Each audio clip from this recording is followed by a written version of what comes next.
Саламатсыздар ма? Мен Сәбит Мұқановтың «Сұлушаш» атты поэмасын оқып шықтым. Поэманың кейіпкерлері Сұлушаш пен Алтай. Екі түрлі әлеуметтік ортадан шыққан. Сұлушаш атақты Тілеуберді байдың ерке қызы болып өссе, Алтай сол байдың екі құлының баласы. Байлардың малын бағып жүрген малшы жігіт. Армандарына жету жолдарында жастар көп қиыншылықтарды көрді. Алтай мен Сұлушаш озбыр топтан қашып, қол ұстасып, иесіз тауды паналайды. Сол тау басында Сұлушаш жолбарысқа тап болып, таудан секіреді. Ақырында қуғын сүргін көрген Алтай қайғыдан құса болып қаза табады. Екі жастың арманына жете алмай құса болуы шынайы баяндалады. Өте қызықты кітап. Өзім оқып шықтым, сіздерге де оқуға кеңес беремін. Саламатсыздар ма? Мен Александр Бектің «Ақбол Сақ» повесін оқып шықтым. Бұл шығармада Ұлы Отан соғысының даңқты қаһарманы гвардия полковнигі Бауыржан Момышұлының азаматы мен ерлігі сипатталады.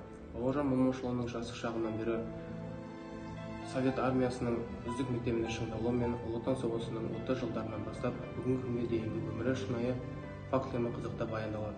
Өзім оқып шықтым, сендерге де оқуға кеңес беремін. Сәлеметсіздер ме? Мен Бейімбет Майынның «Шығаның біліксі» атты повесін оқып шықтым. Бұл повесте кедейден шыққан Абдрахман деген мұғалім жігіт Есімбек деген байдың Шыға атты сұлу қызына ғашық болады. Жігітті де ол сүйеді.